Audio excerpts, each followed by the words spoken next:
ایران دنیا کی سب سے بڑی نیوی کا مقابلہ کیسے کر سکتے ہیں؟ وہ نیوی جس کے پاس ایئر کرافٹ کیریئر اور جدید ڈسٹرائر موجود ہو۔ میرا مطلب ہے یونائٹڈ اسٹیٹ کی نیوی۔ اس کا جواب سیدھا اور سمپل سا ہے۔ ایران امریکہ کا ڈائریکٹ مقابلہ نہیں کرتا، بلکہ اس کے لیے ایران کے پاس ایک اسٹریٹجی ہے جسے ایسیمیٹرک وارفیئر کہا جاتا ہے۔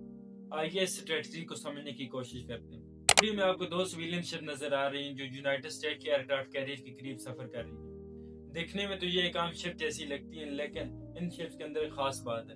جیسے ہی ایک بٹن دبایا جاتا ہے، شپنگ کنٹینر کے دروازے کھلتے ہیں اور ان کے اندر سے میزائل لانچ ہونا شروع ہو جاتے ہیں۔ یہ ایران کی خود کی بنائی ہوئی شپس ہیں اور یہ خاصی نقصان پہنچانے کی صلاحیت رکھتی ہیں۔ دوسری اور امپورٹنٹ چیز جو ایران کے پاس ہے وہ کم بلندی پر اڑنے والے ڈرونز اور فاسٹ اٹیک بورڈز ہیں۔ یہ بھی انہی کارگو شپس کے اندر سے نکلتی ہیں۔ تیسری چیز جسے آپ کبھی بھلا نہیں سکتے وہ ہے ایران کی چھوٹی سب میرینز۔ یہ سب میرینز ایک ہی وقت میں ٹارپیڈوز فائر کر سکتی ہیں، جو یونائٹڈ اسٹیٹ کی ڈیفنسو سسٹم کو چیرتے ہوئے آگے بڑھ سکتی ہیں۔ اور اگر یہ یونائٹڈ اسٹیٹ کے ایئر کرافٹ کیریئر کو ڈبو نہ بھی سکی تو تب اتنا نقصان ضرور پہنچا سکتی ہیں کہ وہ پانی یونائٹڈ اسٹیٹ کی نیوی کے لیے خطرناک بن جائے اور آپریشن کو مزید جاری رکھنا ناممکن ہو جائے۔ آئیے ایران کے ان بیسک ٹیکٹس کو سمجھنے کی کوشش کرتے ہیں جن کے اوپر ایران کی پوری اسٹریٹجی کھڑی ہے۔ انہیں ایک ایک کر کے سمجھتے ہیں۔ ایران کی سب سے پہلی اور سب سے مشہور ٹیکٹس ہے دی سوام۔ ایران دراصل یونائٹڈ اسٹیٹ کے ڈسٹرائر کا مقابلہ ایک بورڈز کے ذریعے نہیں کر سکتا۔ اس کے لیے ایران چھوٹی اور تیز رفتار بورڈز ڈیفرنٹ ڈائریکشن میں چھوڑتا ہے۔ ان کا مقصد یو ایس ڈسٹرائر کو تباہ کرنا نہیں ہے بلکہ یونائٹڈ اسٹیٹ کی ڈیفنسو سسٹم کو مفلوج کرنا ہے۔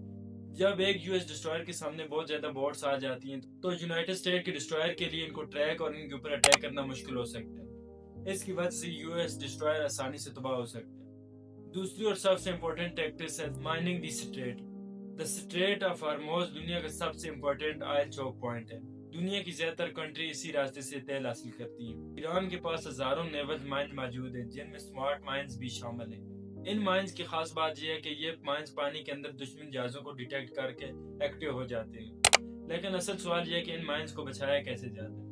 ایران سب میرین یا چھوٹی کشتیوں کو استعمال کر کے ان نیول مائنز کو شپنگ لینز کے اندر بچا سکتے ہیں۔ چند نیول مائنز بھی پورے سمندری راستے کو بلاک کر سکتے ہیں، لیکن اس کا نقصان صرف امریکہ کو نہیں بلکہ پوری دنیا کو ہو سکتا ہے۔ اس کی وجہ سے عالمی سطح پر آئل کی قیمتوں میں اضافہ ہو سکتا ہے۔ اس کا ایک نقصان امریکہ کو یہ ہو جائے گا کہ امریکہ کی نیوی سیفٹی پلے سے محروم رہ جائے گی۔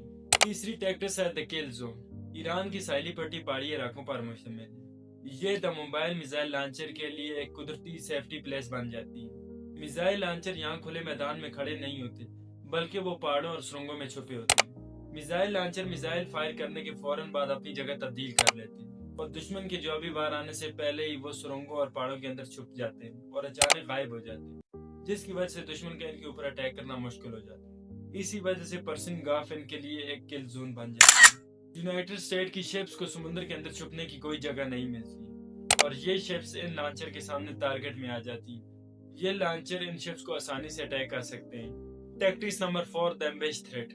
پرسن گاف دکھنے میں گہرا لگتا ہے لیکن حقیقت میں یہ کافی شیلو ہے، جس کی وجہ سے یونائٹڈ اسٹیٹ کی سب میرین یہاں اچھی طرح سے کام نہیں کر پاتی اور یہی انوائرمنٹ ایران کے لیے کافی بینیفیشل ہے۔ خاص طور پر ڈیزل الیکٹرک منی سب میرین کے لیے یہ کافی بینیفیشل ہے۔ ان چھوٹی سب میرین کا ایک فائدہ یہ ہے کہ ان کے آواز نہ ہونے کے برابر ہے، دراصل ان کے انجن بند ہوتے ہیں اور یہ چھوٹی سب میرین سمندر کی تہہ میں خاموشی سے بیٹھ سکتی ہیں۔ جیسے ہی ٹارگٹ اوپر سے گزرتا ہے یہ اچانک ٹارپیڈوز فائر کرتی ہیں۔